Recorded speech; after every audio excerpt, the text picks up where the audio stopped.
തന്നെ ഇന്നലെ അഫാൻ്റെ പിതാവ് വളരെ ദുഃഖത്തോടെ സംസാരിക്കുന്ന നമ്മൾ കേട്ടു. അദ്ദേഹം കരഞ്ഞുകൊണ്ടാണ് സംസാരിച്ചത്. അദ്ദേഹം പറഞ്ഞൊരു കാര്യം എന്ന് പറയുന്നത്, ഞാൻ അവൻ്റെ ഉമ്മയോട് സംസാരിച്ചപ്പോൾ അവൾ പറയുന്നു അവൻ അങ്ങനെയൊന്നും ചെയ്യില്ല, ഞാൻ എന്താണ് ചെയ്യേണ്ടത്, എങ്ങോട്ടാണ് പോവേണ്ടത് എന്ന് കരഞ്ഞുകൊണ്ടാണ് ആ പിതാവ് ചോദിക്കുന്നത്. അത് നമുക്ക് മനസ്സിലാക്കാം. ഒരു കുടുംബം മൊത്തം ഇങ്ങനെ ഒരു വല്ലാത്ത ബുദ്ധിമുട്ടിലായിപ്പോയതിൻ്റെ ഒരു വിഷമം. യഥാർത്ഥത്തിൽ ഉമ്മ ഇങ്ങനെ പറയുന്നതിൻ്റെ കാരണം എന്തായിരിക്കും? അവൻ അങ്ങനെ ചെയ്യില്ല എന്ന് പറയുമ്പോൾ ഉമ്മയെ കൊല്ലാൻ ശ്രമിച്ചത് മകൻ തന്നെയാണ് എന്നാണല്ലോ പറയുന്നത്.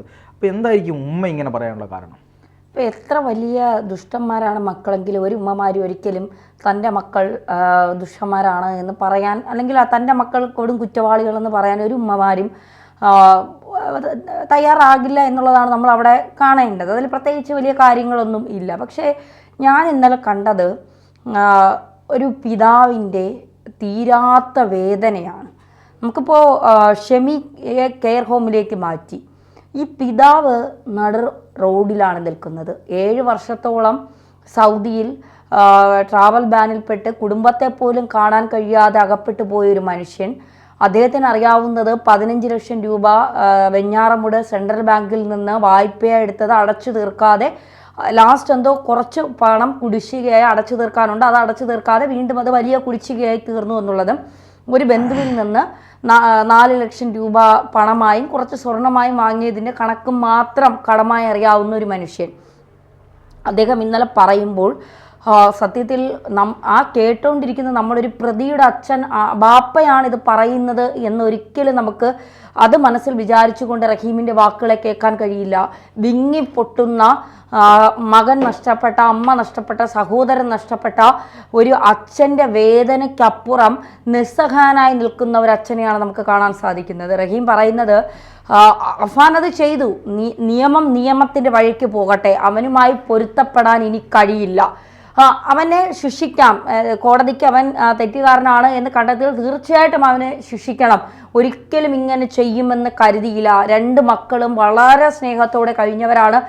അതിൽ പറഞ്ഞ ഏറ്റവും പ്രധാനപ്പെട്ട കാര്യം, ഞാനില്ലാത്ത കുറവ് ഇളയ മകൻ അറിയിക്കാതെയാണ് അവനെ വളർത്തിക്കൊണ്ട് വന്നത് എന്നുള്ളതാണ്. ഒരു അച്ഛൻ്റെ സ്നേഹം എനിക്ക് അവൻ ഇളയ മകൻ്റെ അടുത്ത് നിന്ന് കൊടുക്കാൻ കഴിഞ്ഞില്ല, പക്ഷേ എൻ്റെ സ്നേഹവും കരുതലും കൂടി അവസാനം അഫാൻ കൊടുത്തുകൊണ്ടാണ് അവനെ കൊണ്ടുപോയിരുന്നത്.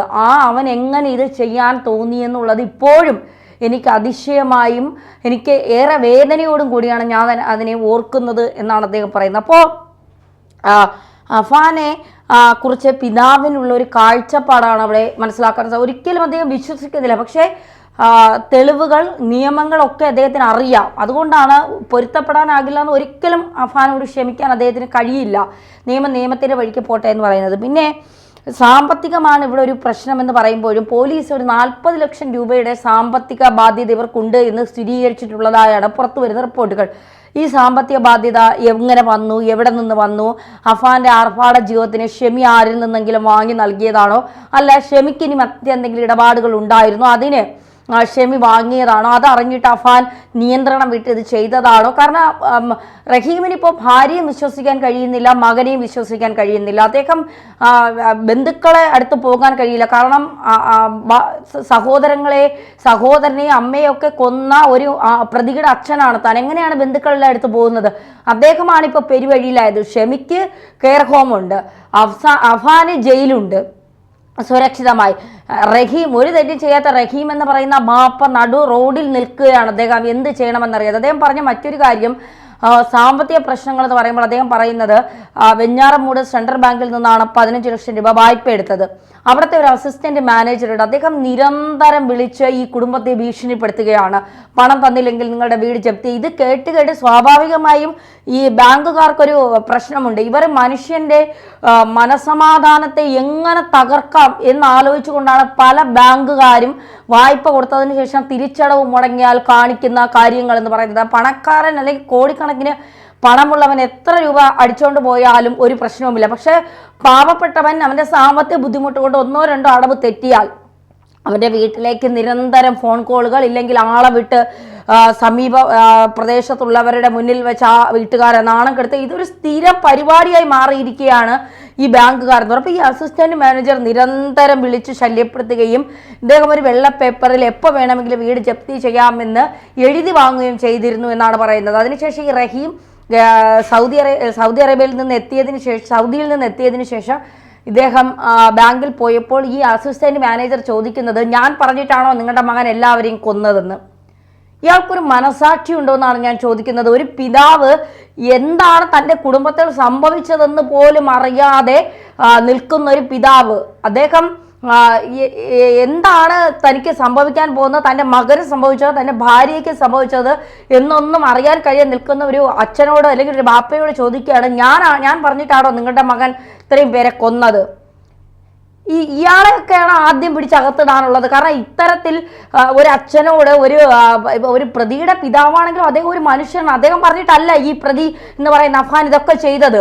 അദ്ദേഹത്തിന് അറിയില്ല എന്താണ് അദ്ദേഹത്തിന്റെ കുടുംബത്തിൽ സംഭവിച്ചതെന്ന്. ഒന്നും അറിയാതെ നിസ്സഹായം നിൽക്കുന്ന ഒരു മനുഷ്യനെ മുഖത്ത് നോക്കിയാണ് ചോദിക്കുന്നത്, ഞാൻ പറഞ്ഞിട്ടാണോ നിങ്ങളുടെ മകൻ പോയി കൊന്നതെന്ന്. അതിനുശേഷം ഈ 4 ലക്ഷം രൂപ സ്വർണം വാങ്ങിയിരുന്ന ആ കുടുംബത്തിലെ അവർ നിരന്തരം വിളിച്ച് ഭീഷണി മുഴക്കിയിരുന്നു. ഈ സഹോദരൻ ലത്തീഫിനോട് അഫാന് ഏറ്റവും കൂടുതൽ വൈരാഗ്യം ഉണ്ടായിരുന്നു എന്നാണ് പറയുന്നത്. കാരണം അത്രമാത്രം അയാൾ ഉപദ്രവിച്ചതിൽ നിന്ന് പോലീസിന് മനസ്സിലാക്കാൻ പറ്റിയ കാര്യങ്ങൾ അതാണ്. എന്തായാലും റഹീമിൻ്റെ ചില തുറന്നു പറച്ചിലുകൾ നമ്മളെയൊക്കെ വലിയ രീതിയിൽ, കാരണം ഒരു കുടുംബം മുഴുവൻ നശിച്ചു അല്ലെ. കൊറോണയ്ക്ക് മുൻപ് വളരെ സന്തോഷത്തിൽ കഴിഞ്ഞിരുന്ന ഒരു കുടുംബമാണ് ഞങ്ങളുടേത്. ഒരു പ്രശ്നങ്ങളുമില്ലാതെ സാമ്പത്തിക ബുദ്ധിമുട്ടുകളൊന്നുമില്ലാതെ പൊക്കോണ്ടിരുന്ന ഒരു കുടുംബത്തിലേക്ക് എങ്ങനെയാണ് ഈ അഫാൻ ഇങ്ങനെ ഒരു കൊടും ക്രൂരത ചെയ്യാൻ കഴിഞ്ഞത് എന്നുള്ളതാണ്. അഫാൻ PUBG കളിക്കുമായിരുന്നു എന്നറിയാം എന്നാണ് പിതാവ് ഇപ്പോൾ പറയുന്നത്. മറ്റു ബന്ധങ്ങളോ മറ്റേതെങ്കിലും പരിശീലനം കിട്ടിയതിനെക്കുറിച്ചോ മറ്റു വഴിവിട്ട ബന്ധങ്ങളെക്കുറിച്ചോ രാത്രികാല യാത്രകളെക്കുറിച്ചോ ഒന്നും ഈ ബാപ്പയ്ക്ക് അറിയില്ല. അപ്പോൾ ഈ PUBG കളിച്ച ഒരാളിന് ഇങ്ങനെ ഒരാളെ തീർക്കാൻ കഴിയുമോ എനിക്കറിയില്ല. എനിക്ക് ഈ ഗെയിമുകളെ കുറിച്ച് കൂടുതൽ പരിജ്ഞാനം ഇല്ലാത്തത് കൊണ്ട് എനിക്ക് ഈ കാര്യങ്ങളെക്കുറിച്ച് അറിയില്ല.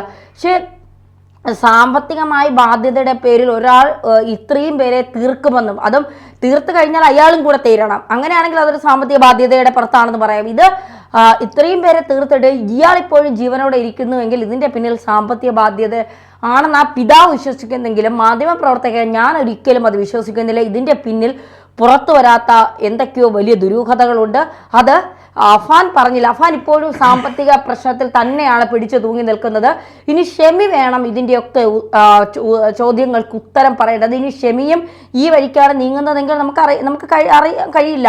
കാരണം ഇപ്പോൾ പാർത്തൻ കഴിഞ്ഞ ദിവസം ഒരു ടോക്കിൽ പറഞ്ഞതുപോലെ ഇതിൻ്റെ കുറ്റപത്രം പോലീസ് സമർപ്പിക്കുമ്പോൾ ഇതിൻ്റെ മോട്ടീവ് കൃത്യമായി കോടതിയിൽ ഹാജരാക്കാൻ കഴിഞ്ഞില്ല എങ്കിൽ ഈ പ്രതിക്ക് രക്ഷപ്പെടാനുള്ള എല്ലാ പഴുതുകളുമാണ് തുറന്നു കിട്ടുന്നത് അല്ലേ.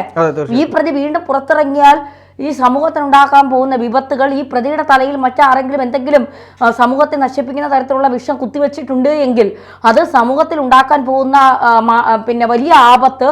ഇനിയും 3 പേരെ ഈ പ്രതി നോട്ടമിട്ടിട്ടുണ്ട്. സ്വന്തം അച്ഛനോട് പോലും ഈ പ്രതിക്ക് വലിയ രീതിയിലുള്ള പകയുണ്ട്.